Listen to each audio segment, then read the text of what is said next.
S, வீடு, schools, hotels, store room இங்கெல்லாம் partition wall கட்டணும்னாலும் இப்போ பில்டிங் ஓனர்ஸோட first choice Renocon Rapid Wall Panels.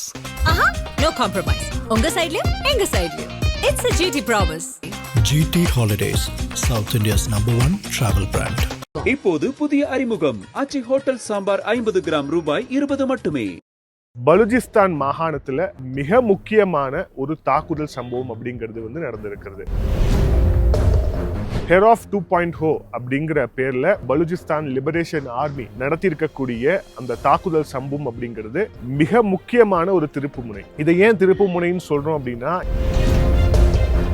இது ஒரு தற்கொலைப்படை தாக்குதலாக நடந்திருக்கிறது. இந்த தற்கொலைப்படை தாக்குதலை செய்தவர் அசீஃபா மெகல் அப்படிங்கிற பலுஜிஸ்தான் லிபரேஷன் ஆர்மியோடைய பெண்கள் பிரிவை சேர்ந்த ஒரு பெண். பாகிஸ்தானுடைய படைகள் இப்ப என் முன்னாடி வாங்கடா, இப்ப என்கிட்ட மோதுங்க, இப்ப ஏன்டா பதுங்குறீங்க அப்படின்னு சொல்லிட்டு அந்த பெண் வீராவேசமாக பேசக்கூடிய அந்த காணொலியை பாக்குறோம். இது வெறும் பலுஜிஸ்தான் என்கிற அந்த மாகாணம் தனி நாடாக மாற வேண்டும் அப்படிங்கிறதுக்கான வெறும் போராட்டம் மட்டும் கிடையாது. ஜனநாயகம் தான் இந்த நாட்டை ஆளுது, நீதிமன்றங்கள் தான் இந்த நாட்டை ஆளுது, இல்ல அப்பப்போ போற சர்வாதிகாரிகள் தான் ஆள்றாங்க. இந்த விஷயம் எல்லாமே ஒரு மித்து தான். உண்மை என்ன அப்படின்னா, ஒரு 3 எழுத்து நிறுவனம் தான் அந்த ஒட்டுமொத்த நாட்டையும் ஆள்கிறது. அது அந்த பாகிஸ்தான் இருக்கக்கூடிய ஒரு மக்களுக்கும் தெரியும். அந்த 3 எழுத்து நிறுவனத்துடைய அந்த பேரை கேட்டாலே ஒரு பேனிக் ஆகக்கூடிய ஒரு சுச்சுவேஷன் அப்படிங்கிறது இருக்கும். ISI, இந்தியா அமெரிக்கா இடையிலான இந்த வர்த்தக ஒப்பந்தம் அப்படிங்கிறது சீல் ஆனது. இந்த வர்த்தக ஒப்பந்தம் சீல் ஆனது அப்படிங்கிறது மிக முக்கியமான ஒரு நகர்வு. ஏன் அப்படின்னா, ஆதன் நேயர்களுக்கு அன்பு வணக்கம். மிக முக்கியமான ஒரு பதிவு இது. இந்த பதிவுல 2 முக்கியமான விஷயங்களை பத்தி பேச போறோம். முதல் விஷயம், ஒரு நாட்டுடைய இறுதி அத்தியாயம் எழுதப்படுகிறது அப்படின்னா அதுக்கு சில சமிக்ஞைகள் இருக்கு. இந்த மாதிரி விஷயங்கள் நடந்துச்சு அப்படின்னா அந்த நாட்டுடைய இறுதி அத்தியாயம் எழுதப்பட்டு வருகிறது அப்படின்னு. அதுல ஒண்ணு, தங்களுடைய சொந்த நாட்டுக்கு எதிராகவே அந்த நாட்டுடைய பெண்கள் ஆயுதம் ஏந்தி போராடுவது. இந்த ஆயுதம் ஏந்தி போராடும் நிலை அப்படிங்கிறது அங்க வந்துச்சு அப்படின்னா மிக நிச்சயமாக அந்த நாடு உடைய போகிறது அப்படிங்கிறதுக்கான மிக தெளிவான ஒரு மெசேஜ் தான் வரலாறு முழுக்க பார்த்திருக்கிறோம். இப்ப அதே மாதிரியான ஒரு சம்பவம் நிகழ்ந்திருக்கிறது. பெரும்பாலும் நீங்க இதை செய்திகள்ல பார்த்திருக்கலாம். நாம தொடர்ச்சியா கவர் பண்ணி வரக்கூடிய பலுஜிஸ்தான் மாகாணத்துல மிக முக்கியமான ஒரு தாக்குதல் சம்பவம் அப்படிங்கிறது நடந்திருக்கிறது. ஹெராஃப் 2.0 அப்படிங்கிற பேர்ல அவங்க நடத்தியிருக்கக்கூடிய, குறிப்பாக பலுஜிஸ்தான் லிபரேஷன் ஆர்மி நடத்தியிருக்கக்கூடிய அந்த தாக்குதல் சம்பவம் அப்படிங்கிறது மிக முக்கியமான ஒரு திருப்புமுனை. இதை ஏன் திருப்புமுனைன்னு சொல்றோம் அப்படின்னா, இதற்கு காரணங்கள் இருக்கு. கடந்த காலங்களில் நம்மளுடைய பதிவுகள்லயே பலுஜிஸ்தான்ல குவட்டா, மஸ்டங் அப்படின்னு சொல்லிட்டு அங்க இருக்கக்கூடிய மிக முக்கியமான பகுதிகளில் ஆங்காங்கே நடைபெறக்கூடிய இந்த தாக்குதல் சம்பவங்களை நாம பதிவுகளா போட்டிருந்தோம். ஆனா இந்த தாக்குதல் சம்பவமே வேற. இது தாக்குதல் அப்படின்னு குறிப்பிடணும் அப்படிங்கறத தாண்டி மிக நிச்சயமாக இது ஒரு போருக்கு இணையான ஒரு விஷயத்தை பலுஜிஸ்தான் லிபரேஷன் ஆர்மி செய்திருக்கிறது. அவங்களுடைய 1000 வீரர்கள், அதுக்கப்புறம் வீரர்கள் உட்பட பெண்களும் அதுல உள்ளடக்கம். அது தனியா ஒரு பிரிவா நம்ம இதுல பார்க்க வேண்டியிருக்கு. 40 மணி நேரம் பலுஜிஸ்தான்ல 40 மணி நேரம் பல்வேறு இடங்கள்ல இந்த தாக்குதல் சம்பவம் அப்படிங்கிறது நடந்திருக்கிறது. குவட்டா, காலட், காரன், பஞ்ச்கர், கவுடார், மட்சங், பஸ்னின்னு சொல்லிட்டு பலுஜிஸ்தான்ல கவுடார் ஆரம்பிச்சு கொட்டா வரைக்கும் இருக்கக்கூடிய எல்லா பகுதிகளும் சரமாரியான தாக்குதல். இந்த தாக்குதல் அப்படிங்கிறது பலுஜிஸ்தான் லிபரேஷன் ஆர்மி அந்த போராளி குழுக்கள் அவங்க கையில எடுத்துட்டு கன் எடுத்து சுடக்கூடிய ஒரு விஷயமாக மட்டுமல்ல, இந்த முறை மிக முக்கியமாக அழுத்தமான தற்கொலைப்படை தாக்குதலும் நடந்திருக்கிறது. அந்த தற்கொலைப்படை தாக்குதலை நடத்தியது பெண் போராளிகள். இதுதான் இதுல இன்னும் மிக முக்கியமான ஒரு குறிப்பிடத்தக்க விஷயமாக இருக்கிறது. இதுல யாருக்கு இவங்க இந்த மெசேஜை கடத்த விரும்பி இருக்கிறாங்க அப்படின்னா, மிக நிச்சயமாக பாகிஸ்தானுடைய இஸ்லாமாபாத் அரசாங்கத்திற்கு மட்டும் இல்ல, இது அதையும் கடந்தது. ஏன் அப்படின்னு நான் சொல்றேன் அப்படின்னா, இந்த ஒரு விஷயத்தை குறிப்பிட்டு பாருங்க. பாகிஸ்தான்ல இருக்கக்கூடிய பல்வேறு மாகாணங்கள், பஞ்சாப், கைபர் பக்துங்குவா, சிந்து, பலுஜிஸ்தான் சொல்லிட்டு எந்த மாகாணத்துல யாராக இருந்தாலும் அவங்களுக்கு அடிப்படையா தெரிஞ்ச ஒரே விஷயம் என்ன அப்படின்னா, நம்மளுடைய அரசாங்கத்தை நம்மை ஆளக்கூடியது அப்படிங்கிறது ஒரு 3 எழுத்து நிறுவனம் தான். ஜனநாயகம் தான் இந்த நாட்டை ஆளுது, நீதிமன்றங்கள் தான் இந்த நாட்டை ஆளுது, இல்ல அப்பப்போ போற சர்வாதிகாரிகள் தான் ஆள்றாங்க. இந்த விஷயம் எல்லாமே ஒரு மித்து தான். உண்மை என்ன அப்படின்னா, ஒரு 3 எழுத்து நிறுவனம் தான் அந்த ஒட்டுமொத்த நாட்டையும் வந்து ஆள்கிறது. அது அந்த பாகிஸ்தான்ல இருக்கக்கூடிய ஒரு மக்களுக்கும் தெரியும். அந்த 3 எழுத்து நிறுவனத்துடைய அந்த பேரை கேட்டாலே வந்து ஒரு பேனிக் ஆகக்கூடிய ஒரு சிச்சுவேஷன் அப்படிங்கிறது இருக்கும். ISI.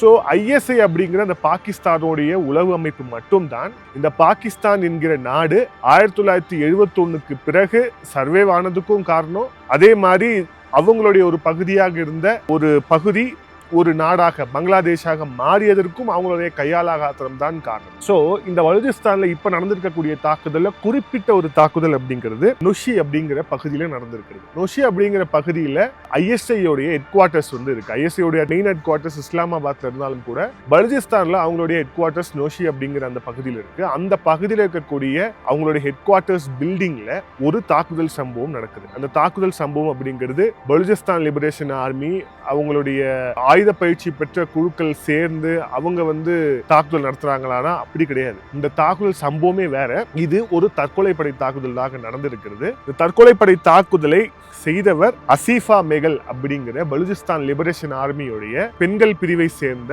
ஒரு பெண் தான் இந்த தாக்குதலை நடத்தி இருக்கிறாங்க. தற்கொலைப்படை தாக்குதல். So the message is very clear. யாருக்கு எதிராக எங்கள் போராட்டம் இருக்கிறது அப்படிங்கிறத கடந்த காலங்களில் வந்து காமிச்சிட்டாங்க. அதே மாதிரி யாரை அழிக்க வேண்டும், யாரை உருதறியாம செய்ய வேண்டும் அப்படிங்கிற அந்த ஒரு மெசேஜையும் இதுல பலுச்சிஸ்தான் லிபரேஷன் ஆர்மியோடைய பெண் போராளிகள் மூலமா இது வந்து தெரிய வந்திருக்கு. இந்த பலுச்சிஸ்தான் லிபரேஷன் ஆர்மி அவங்க மட்டும் தான் இதை செஞ்சாங்களா அப்படின்னா, அதையும் கடந்து அந்த 40 மணி நேர அந்த ஆபரேஷன்ல ஈடுபட்ட பெண்கள் அவர்கள் பேசிய வீடியோக்கள் வந்து இருக்கிறது. அன்பார்ச்சுனேட்டா நம்ம அதை போட முடியாது. டெலிகிராம்ல அவைலபிளா இருக்கு அந்த வீடியோஸ். அந்த வீடியோஸை பார்க்கும்போது மிக தெளிவாக தெரிகிறது அந்த பெண்கள் எல்லாருக்கும் தெளிவான ஒரு ஆயுத பயிற்சி வழங்கப்பட்டிருக்கிறது. அதுலயும் ஒரு பெண் ஒரு விஷயத்த சொல்லும் போது அதோடைய பின்னணியும் நம்மளால உணர முடியுது. பாகிஸ்தானுடைய படைகள் இப்ப என் முன்னாடி வாங்கடா, இப்ப வந்து என்கிட்ட மோதுங்க, இப்ப ஏன்டா பதுங்குறீங்க அப்படின்னு சொல்லிட்டு அந்த பெண் வந்து வீராவேசமாக பேசக்கூடிய அந்த காணொலியை வந்து பார்க்கிறோம். இது வெறும் பலுச்சிஸ்தான் என்கிற அந்த மாகாணம் தனி நாடாக மாற வேண்டும் அப்படிங்கிறதுக்கான வெறும் போராட்டம் மட்டும் கிடையாது. இத்தனை நாளா பலுச்சிஸ்தான் அப்படிங்கிற மாகாணத்தை பாகிஸ்தான்ல இருக்கக்கூடிய அந்த இஸ்லாமாபாத் வெறிபிடித்த அரசாங்கம் எப்படி நடத்தியது? இப்ப வரைக்கும் கிட்டத்தட்ட 10,000 பேர் காணாமல் போயிருக்கிறார்கள் பலுச்சிஸ்தான்ல. இந்த 10,000 பேர் எங்க போனாங்க, என்ன ஆனாங்கன்னு தெரியல. இவங்க எல்லாத்துக்கும் நீதி வேணும் அப்படிங்கிறதுக்காக இவர்கள் வந்து இறங்கியிருக்காங்க அப்படிங்கிறத பார்க்கிறோம். அதை தாண்டி பாகிஸ்தானுடைய ராணுவம், குறிப்பாக இந்த பஞ்சாபி பாகிஸ்தானிகள் பலுச்சிஸ்தானை சேர்ந்தவர்களை, பலோச் பெண்களை இவர்கள் எப்படி நடத்தினாங்க அப்படிங்கிறதுக்கான பதிலடி தான் இப்போ அந்த பெண்கள் துப்பாக்கி மூலியமா வந்து கொடுத்துக்கிட்டு இருக்கிறாங்க. எந்த வன்முறையையும் ஆதரிக்கக்கூடிய நபர்கள் நாம் அல்ல. ஆனாலும் கூட இந்த பாகிஸ்தான் என்கிற இந்த இரத்த வெறி பிடித்த இந்த இஸ்லாமாபாத்துடைய இந்த அரசாங்கம் என்பது அடங்க வேண்டிய ஒரு நேரம் அப்படிங்கிறது வந்து விட்டது அப்படிங்கிறத வந்து பார்க்கிறோம். இன்னொரு மிக முக்கியமான விஷயம் இருக்கு. இது யாருக்கான மெசேஜ்? இது யாருக்கான மெசேஜ் அப்படின்னா, இஸ்லாமாபாத்ல இருக்கக்கூடிய அந்த அரசாங்கத்துக்கான மெசேஜ் மட்டும் கிடையாது. எப்ப ISI உடைய ஹெட் குவார்டர்ஸ்ல போய் அந்த பெண் பலுச்சிஸ்தான் போராளி வந்து அங்க தன்னுடைய உடலை வந்து தகர்த்து அந்த ISI ஹெட் குவார்டர்ஸையும் வந்து தகர்த்தாங்களோ, அதுல இருந்தே பாகிஸ்தானுடைய இஸ்லாமாபாத் ஆட்சியாளர்கள் எங்களுக்கு ஒன்றும் கிடையாது, இவங்களை பார்த்து எங்களுக்கு பயம் கிடையாது அப்படிங்கறத வந்து தெளிவா நிரூபிட்டாங்க. எங்களுக்கான எதிரிகள் யார் அப்படிங்கறதையும் மிக தெளிவாக நிரூபிட்டாங்க. ஆனா அதை தாண்டி அவங்களுடைய குறி அப்படிங்கிறது, அவங்களுடைய மெசேஜ் யாருக்கான மெசேஜ் அப்படிங்கறத அமெரிக்காவுடைய ஒரு ஃபாரின் பாலிசி எக்ஸ்பர்ட் வந்து சொல்லியிருக்கிறார். அவர் பேர் வந்து மைக்கேல் குல்மன். அவர் என்ன சொல்லியிருக்காரு அப்படின்னா, today's attack in Baluchistan should be as a wake up call அப்படின்னு சொல்லியிருக்கிறார். அமெரிக்கா, அதுக்கப்புறம் சைனா போன்ற நாடுகள் விழிப்படைய வேண்டிய நேரம் இதுதான் வந்துவிட்டது அப்படின்ட்டு வந்து சொல்றார். ஸோ இது எதற்கான மெசேஜ் அப்படிங்கிறது மிக தெளிவாக தெரிகிறது. சைனா கிட்டத்தட்ட பல ஆயிரம் கோடி கணக்கான இந்த அவங்களுடைய இன்வெஸ்ட்மெண்ட்டை வந்து பலுச்சிஸ்தான்ல வந்து செஞ்சிருக்கிறாங்க. அது கிட்டத்தட்ட ஒன்றும் இல்லாமல் ஆக போகுது அப்படிங்கிறதுக்கான ஒரு சமிக்ஞை வந்து கடந்த காலங்களில் இருந்துச்சு. இப்போ மிக தெளிவாக முற்று பெற்றிருக்கிறது அப்படிங்கிறத பார்க்கிறோம் இந்த ஒரு தாக்குதலின் மூலமாக. அடுத்ததாக the message is also for a Trump. எந்த ட்ரம்ப் வந்து உலகத்துல எங்க எண்ணெய் வளம் இருந்தாலும் அங்க போய் வந்து அமெரிக்கா அதை போய் வந்து எடுக்கணும், வெனிசுலாலன்னா வெனிசுலா அதிபரையே தூக்கலாம் அப்படிங்கிற அளவுக்கு போறாங்களோ, இப்ப கிட்டத்தட்ட அதே மாதிரியான ஒரு இடத்தை நோக்கி தான் பலுச்சிஸ்தான்லயே அவங்க நகர்ந்து இருக்கிறாங்க. அப்படிங்கிறப்போ இந்த பலுச்சிஸ்தான்ல இருந்து எடுத்துட்டு போன கனிம வளங்களை வச்சு ஒரு பெட்டியில வச்சு ஷோ காமிச்சது எல்லாமே இந்த அசீம் முனீர் தான் காமிச்சது. யாருக்கு ஷோ காமிச்சாருன்னா ட்ரம்புக்கு காமிச்சாரு. ஆனா இப்ப அதை விட ஒரு பெரிய ஷோவை BLA காமிச்சிருக்காங்க. இதுவும் வந்து ட்ரம்புக்கு வந்து புரியுற மாதிரியான ஒரு விஷயமாக இருக்கிறது. அதே மாதிரி இந்த அசீம் முனீர் காமிச்ச ஷோலாம் ஒரு 10 பைசாகும் புரோஜனம் இல்லை அப்படிங்கிறதுக்கான முடிவை மிக நிச்சயமாக அமெரிக்கா விரைவில் எடுக்கலாம். ஆனா ட்ரம்ப் வந்து என்ன வேணா செய்வார் அப்படிங்கிறதால ட்ரம்ப் ஒரு அன்பிரிடிக்டபிள் மேனா வந்து ட்ரம்ப் இருக்கார் அப்படிங்கிறதால இதுல அவர் என்ன செய்ய போறார் அப்படிங்கறத பொறுத்து இருந்தா பார்க்கணும். இதுல இந்த பதிவோட 2வது மிக முக்கியமான விஷயம், இந்தியா அமெரிக்கா இடையிலான இந்த வர்த்தக ஒப்பந்தம் அப்படிங்கிறது சீலானது. இந்த வர்த்தக ஒப்பந்தம் சீலானது அப்படிங்கிறது மிக முக்கியமான ஒரு நகர்வு. ஏன் அப்படின்னா இந்தியா நாம எந்த இடத்துல நாம வந்து குறிக்கோளோட இருக்கிறோம், எந்த இடத்துல நம்ம ஸ்டபர்னா நின்னோம், அதே மாதிரி அந்த ஸ்டபர்னஸை 1% கூட காம்ப்ரமைஸ் பண்ணாம அந்த வர்த்தக ஒப்பந்தத்தையும் நாம வந்து அடைந்திருக்கிறோம் அப்படிங்கிறது மிக முக்கியமான ஒரு செய்தி. இது வந்து இந்தியாவுடைய டிப்ளமேட்டிக் சேனல்ஸுக்கு கிடைத்த மிகப்பெரிய ஒரு வெற்றின்னு வந்து சொல்லலாம். ஆனாலும் இதுல நிறைய இடத்துல கிளாரிட்டி தேவைப்படுது. கிளாரிட்டி வரும் காலங்கள்ல மிக நிச்சயமா வரும் அப்படின்னு எதிர்பார்க்கலாம். இதுல என்ன ஒரு விஷயம் அப்படின்னா, இந்த வர்த்தக ஒப்பந்தம் அப்படிங்கறதை தாண்டி ட்ரம்பை இந்தியா ஹேண்டில் பண்ண ஒரு விதம் இருக்குல்ல, இதே மிக நிச்சயமாக ஒரு பாடமாக வைக்க வேண்டிய அளவுக்கு ஒரு மிக முக்கியமான நகர்வுகளை இந்தியா செய்திருக்கிறது. ஏன்னா ட்ரம்ப் அப்படிங்கிற அந்த நபர் வெறும் டொனால்ட் ட்ரம்ப் அப்படிங்கிறது மட்டும் கிடையாது, அமெரிக்கா அப்படிங்கிற அந்த மிகப்பெரிய ஒரு அதிகார மையத்தை தன்னுடைய கட்டை விரலுக்கு ஏற்றபடி அசைக்கக்கூடிய சக்தி படைத்த ஒரு நபராக ட்ரம்ப் இருக்கிறார். அந்த ட்ரம்பை உலகத்தில் இருக்கக்கூடிய எந்த தலைவர்களாலும் இன்னைக்கு சமாளிக்க முடியல, சந்திக்கவும் முடியாத சூழலில் நிறைய தலைவர்கள் இருக்கிறாங்க. ஆனா அத்தகைய ஒரு நிலையில் இருக்கக்கூடிய ஒரு நபரை ஹேண்டில் பண்ணி ஒரு அக்ரிமெண்ட்டுக்கு வந்து இந்தியா வந்திருக்கிறது அப்படிங்கிறது மிக முக்கியமான ஒரு டேர்னிங் பாயிண்ட் தான். இல்ல ஒரு விஷயம் பாருங்க, இந்தியா எதெல்லாம் சகித்து கொள்ள வேண்டி இருந்தது அப்படிங்கறத வந்து நம்ம பார்க்கணும். ஒரு பக்கம் இந்தியா வந்து ஒரு செத்த பொருளாதாரம் அப்படின்னு சொல்லிட்டு இதே டொனால்ட் ட்ரம்ப் தான் வந்து சொன்னார். அது சொன்னதுக்கு இங்க இருக்கக்கூடிய எதிர்க்கட்சி தலைவரும் ஆமா அவர் சொல்ல சரிதான் அப்படின்னு அவரும் சொன்னாரு. சோ இப்போ இந்த மாதிரி ரெட்டாரிக்கா என்ன கருமத்தை வேணா பேசலாம் அப்படின்னு சொல்லிட்டு தெரியக்கூடிய ஒரு தலைவரை இது இப்போ ஒரு அக்ரிமெண்ட் கீழே கொண்டு வந்திருக்கோம் அப்படின்னா அதுக்கு பல முக்கியமான இடங்கள்ல இருந்து நம்ம வந்து வேலை செய்திருக்கிறோம் அப்படிங்கிறத பார்க்கிறோம். அதை ரொம்ப குறிப்பிடத்தக்க ஒரு விஷயத்த வந்து நம்ம வந்து சொல்லி ஆகணும். 2 விஷயம் என்ன அப்படின்னா, ஒன்னு அமெரிக்கா இந்த டாரிஃப் வாரை பண்ண பிறகு நமக்கு வந்து 25% நீங்க ரஷ்யா கிட்ட இருந்து ஆயில் வாங்குறதால, அப்புறம் உங்களுக்கு தனி 25%, டோட்டல் வந்து 50% அப்படி இப்படின்னு சொல்லிட்டு பயங்கரமா வந்து அறிவிப்பு விட்டு இந்த மாதிரி நகர்ந்த போது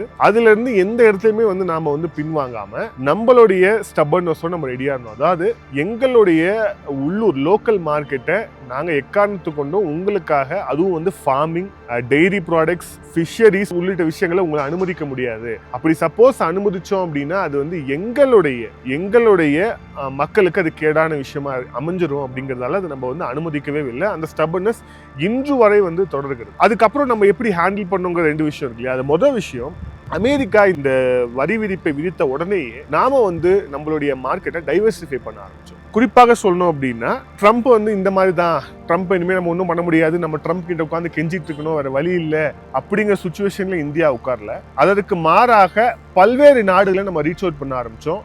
அமெரிக்காவுக்கு நாம என்ன ஏற்றுமதி செய்து கொண்டிருந்தோமோ அதை வெவ்வேறு நாடுகளுக்கு நாம வந்து மாற்ற ஆரம்பிச்சோம். அதுல குறிப்பா சொல்லணும்னா ஜெம்ஸ் அண்ட் டெக்ஸ்டைல்ஸ் அது வந்து UAE-க்கு நம்ம வந்து மாற்றணும். அதுக்கப்புறம் வந்து கெமிக்கல்ஸ், லெதர் இது நெதர்லாண்ட்ஸ்க்கு மாற்றணும். பங்களாதேஷ்க்கு வழக்கம் போல ரைஸ் அண்ட் யான், சவுதி அரேபியாவுக்கு இன்ஜினியரிங், கென்யாவுக்கு வந்து டிராக்டர்ஸ் அண்ட் டெக்ஸ்டைல்ஸ், பிரேசிலுக்கு வந்து ஃபார்மா, அதுக்கப்புறம் ஸ்டீல், வியட்நாமுக்கு எலக்ட்ரானிக்ஸ், மெக்சிகோக்கு ஆட்டோ பார்ட்ஸ், துருக்கிக்கு டெக்ஸ்டைல்ஸ், ஈஜிப்துக்கு வந்து இன்ஜினியரிங் அண்ட் ஃபுட்னு சொல்லிட்டு அமெரிக்காவுக்கு என்னென்ன விஷயங்கள் நம்ம வந்து கடந்த காலங்கள் செஞ்சுட்டு இருந்தோமோ அதை வந்து நம்ம வந்து டைவர்சிஃபை பண்ண ஆரம்பிச்சோம். நீ வாங்கலன்னா என்ன, நாங்க வந்து வேற ஆளுக்கு விற்க தான் போறோம் இதை அப்படின்னு சொல்லிட்டு நம்ம வந்து நேரடியாக அமெரிக்காவுக்கு கண்ணு முன்னாடியே பண்ணி காமிச்சோம். ஸோ அப்போ அவங்க வேற விதமா திங்க் பண்ண ஆரம்பிக்கிறாங்க. அவங்கள ரொம்ப டிஸ்டர்ப் பண்ண ஒரு விஷயம் என்னன்னா, ஐரோப்பிய ஒன்றியம் நம்மளோட வந்து ஃப்ரீ ட்ரேட் அக்ரிமெண்ட்டுக்கு உள்ள வந்ததுதான். கிட்டத்தட்ட அது வந்து 18 வருஷத்துக்கு மேல இருந்த பேச்சுவார்த்தை. அந்த பேச்சுவார்த்தையில அது வந்து முடியல.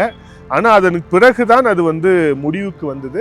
அப்போ வந்து உள்ள ஐரோப்பிய ஒன்றியத்துடைய ஃப்ரீ ட்ரேட் அக்ரிமெண்ட் வந்த பிறகு அப்பதான் ஓகே, இந்தியா வந்து உதார் விட்டுட்டு நம்மள வந்து எதிர்க்கல, ஆனா ரொம்ப ப்ரொடெக்டிவா அவங்களுடைய டேர்ம்ஸும் என்னன்னு சொல்றாங்க. அதே டைம்ல நமக்காக அவங்க காத்திருக்கல அப்படிங்கிற ஒரு மெசேஜை மிக தெளிவாக இந்தியா அமெரிக்காவுக்கு வழங்க வழங்கியது. ஸோ இதுதான் மிக முக்கியமான ஒரு செய்தி. நாம எதிர்க்கவும் இல்லை, அதே சைடில் எஜமா நீங்க சொல்றதை கேளுங்கன்னு சொல்லிட்டு பாகிஸ்தான் மாதிரி தலைகுனியவும் இல்லை. இது ரெண்டுத்துக்கும் இடையில ஒரு விஷயத்தை இந்தியா சாதித்தது. அதன் விளைவாகத்தான் இந்த அமெரிக்காவுடைய இந்த ஒப்பந்தம் அப்படிங்கிறது இப்போ வந்து கையெழுத்தாயிருக்கு அப்படிங்கிறத பார்க்குறோம். நாம ஒரு விஷயத்துல தெளிவா இருக்கிறோம். IMF சொன்னபடி 2028ஆம் ஆண்டுக்குள் உலகத்தின் 3வது பொருளாதார நாடாக இந்தியா இருக்கும்னு IMF சொன்ன கணிப்பு அப்படிங்கிறது எந்த வகையிலையும் தட்டி போயிடக்கூடாது அப்படிங்கிறதுல வந்து இந்தியா மிக குறியாக இருக்கிறது. அதுல ஒரு மிக முக்கியமான ஒரு மைல்கல்லாகத்தான் இந்த அமெரிக்காவுடைய இந்த ட்ரேட் அக்ரிமெண்ட்டை வந்து நம்ம பார்க்க முடியும். இருந்தாலும் இதுல சிக்கல் இல்லாம இருக்கா அப்படின்னா மிக நிச்சயமாக இருக்கதான் செய்கிறது. ஏன்னா ரஷ்யா ஆயில் வந்து நம்ம இனிமே எப்படி வாங்க போறோம், வெனிசுலா ஆயில் நம்ம வாங்க போறோமா, அதே மாதிரி இப்போ இப்படி சொல்ற ட்ரம்ப் வந்து நாளைக்கு மாற்றி பேசுவாரேன்னு சொல்லிட்டு பல சங்கடங்கள் பல சிக்கல்கள் இதுல வந்து இருக்கதான் செய்யுது. ஆனா எது இருந்தாலும் இந்தியாவுடைய ஸ்டாண்ட் அப்படிங்கிறது மாறலை அப்படிங்கிறத அமெரிக்காவும் உணர்ந்து இருக்கிறது, நாமும் வந்து உணர்ந்திருக்கிறோம். இன்னும் அடுத்தடுத்த அப்டேட்ஸை இன்னும் விரிவாக பார்ப்போம். மீண்டும் இன்னொரு பதிவில் சந்திப்போம். அதோட நன்றி, வணக்கம்.